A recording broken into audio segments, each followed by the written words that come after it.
Hello' everyone, নমস্কাৰ। আজি মই প্ৰথমতে কেৰাহীত মিঠাতেল দিয়াই দেখালোঁ। মই আজি এটা ৰেচিপি বনাবলৈ লৈছোঁ। ৰেচিপিটো হ'ল মুৰ্গী মাংস, লোকেল মুৰ্গী।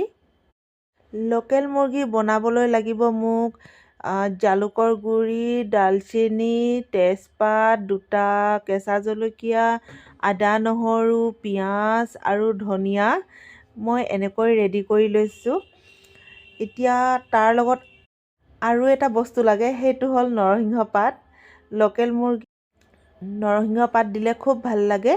এয়া মাংসবিলাক আধা কেজি মানৰ আছে, পূৰা চৰ্বি আছে। কুকুৰাটো কিন্তু ডাঙৰে আছিল বাৰু। আনফালে কেৰাহীখনৰ তেলবিলাক গৰম হৈ গ'ল।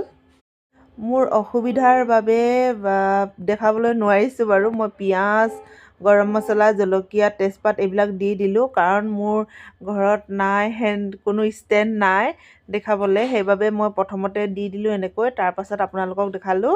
ইয়াতে মই নৰসিংহ পাতো দি দিম। নৰসিংহ পাত কিন্তু তেলত দিলেহে কুকুৰা মাংসবিলাক, মানে লোকেল কুকুৰা যোনবিলাক হয়, খাই খুব ভাল লাগে। মই ভাল পাওঁ বিশেষকৈ। আপোনালোকেও কিন্তু এবাৰ বনাই খাই চাব, খুবেই ভাল পাব আপোনালোকে।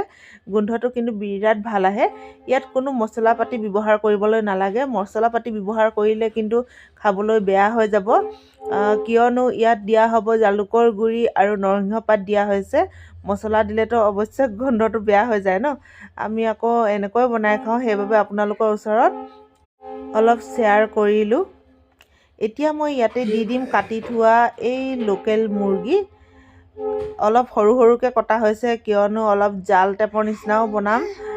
গাটো অলপ ভালো নহয় বাৰু, চৰ্দি মূৰীয়া হৈ আছে। সেইবাবে অলপমান সৰু সৰু পিচ কৰিবলৈ ক'লোঁ। কিন্তু মুৰ্গীটো কিন্তু পূৰা চৰ্বি আছে। ইয়াৰ পৰা কিন্তু বহুত তেল ওলাই যাব। অলপ পাছত দেখা পোৱা যাব বাৰু, ময়ো দেখা নাই বাৰু এতিয়ালৈকে। এতিয়া অলপ এনেকৈ ভাজি লৈছোঁ। ভজা টাইমত কিন্তু গোন্ধটো খুব ভাল লাগিছে। মই আপোনালোকক কিন্তু সেই গোন্ধটো দিব পৰা হ'লে বহুত ভাল পালোঁ হয়।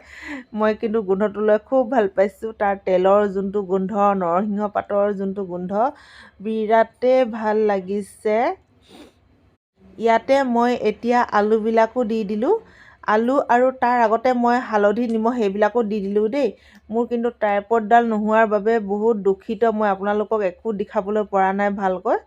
তথাপিও আৰু যেনে তেনে এখন হাতে ধৰি আছোঁ, তেনেকৈ কঁপিছেও বাৰু ভিডিঅ'টো। তথাপিও তেনেকৈ দেখাইছোঁ। আপোনালোকে কিন্তু বেয়া চেয়া নাপাব আৰু ভিডিঅ'টো সম্পূৰ্ণকৈ চাই ল'ব।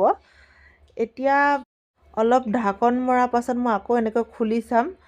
এনেকৈ খোলাৰ পিছত কিন্তু অলপমান ধোঁৱা টাইপৰ ওলাই যায় কেৰাহী।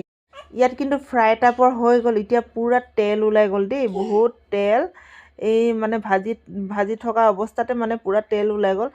চাব চাইডে চাইডে, মানে আপোনালোকে ভালকৈ চাওকচোন, চাইডে চাইডে অকল মানে তেলেই হৈ আছে। এইবিলাক তেল মই যিহেতু কৈছোঁৱে, মুৰ্গীটো বহুত তেল আছিলে। এতিয়া তেল বহুতখিনি ওলাই গ'ল। আকৌ ঢাকন মাৰি দিছোঁ। ঢাকন মৰাৰ পাছত আকৌ 5 মিনিটৰ পিছত খুলি পেলাই দেখিছোঁ, এতিয়া আৰু বেছি তেল ওলালে। আগতে যিমানখিনি ওলাইছিলে তাতকৈ বহুত বেছিয়ে তেল ওলালে। আপোনালোকে হয়তো এতিয়া বহুত ভালকৈ ধৰিবলৈ পাৰিছে। ইয়াত দেখিছে নহয়, এনেকুৱাই তেল ওলালে। কিন্তু তলৰ পিনে অলপমান লাগি ধৰাৰ নিচিনাও হৈছে বাৰু, এনেকুৱা লৰাই থকা নহ'ল যে যিহেতু। এতিয়া মানে এনেকৈ হেতাখনেৰে লৰাই দিলোঁ। তলত লাগি ধৰাবিলাকো এৰ খাই গ'ল। এতিয়া কোনো কাম নাই। ইয়াতে মই গৰম পানী ব্যৱহাৰ কৰিলোঁ। মাংস বনালে বিশেষকৈ গৰম পানীহে ব্যৱহাৰ কৰিলে খাবলৈ ভাল লাগে। পানী মই অলপ বেছিকৈ দিছোঁ, কিয়নো অলপ উতলিবলৈ দিম। মাংসৰ যোনটো সোৱাদ একেবাৰে ওলাবলৈ দিম মই। ইয়াত অলপ পাছতে মই ইয়াতে জালুকৰ গুড়ি ব্যৱহাৰ কৰি দিম বাৰু, এতিয়ালৈকে মই কৰা নাই। এতিয়া এনেকৈ অলপ দেৰি উতলিবলৈ দিছোঁ। এতিয়া মই ইয়াতে জালুকৰ গুড়িবিলাক থৈ দিছোঁ এনেকৈ এখন প্লেটত। এতিয়া মই জালুকৰ গুড়িবিলাক দিয়ে দিওঁ বহুতখিনি উতলিলে। যিহেতু উতল অহাৰ অৱস্থাতে মানে জালুকৰ গুড়ি দিলে ভাল বুলি কয়, সেইবাবে মই ইয়াতে জালুকৰ গুড়িও দি দিলোঁ। আপোনালোকক মই একো দিয়াবিলাক দেখাবলৈ পৰা নাই। জালুকৰ গুড়ি দি দিয়াৰ পাছত আৰু এনেকৈ উতলি আছে। নৰসিংহ পাতো ওপৰত দেখা পোৱা গৈছে। এতিয়া ইয়াৰ পৰা 50% পানী শুকাই গ'ল, আৰু বেছি শুকাবলৈ কোনো প্ৰয়োজন নাই। মুৰ্গী মাংস কিন্তু জোল খালেহে ভাল লাগে, শুকানকৈ ভাল নহয়। জোলে খাব লাগে একচুৱেলি। মুৰ্গীটোতো বহুত ভিটামিন থাকে, মুৰ্গীৰ জোলকণ খালে বহুত পুষ্টি হয়। ইয়াত মই এতিয়া কাটি থোৱা ধনিয়া পাত দি দিলোঁ।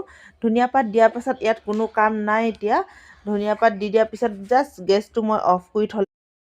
গেছটো অফ কৰি দিলোঁ। তাৰপাছত অলপ দেৰি পাছত আকৌ খুলি চালোঁ। এয়া দেখিছে নহয়, ফাইনেল মাংসবিলাক 5 মিনিটমানৰ পাছত মই দেখাইছোঁ। এতিয়া বন্ধ কৰাৰ পাছত এতিয়া দেখিছে নহয়, কালাৰটো কিমান ধুনীয়া হৈছে দেখিবলৈ। মাংসবিলাক নৰসিংহ পাতবিলাক ওপৰত এনেকৈ উঠি আছে।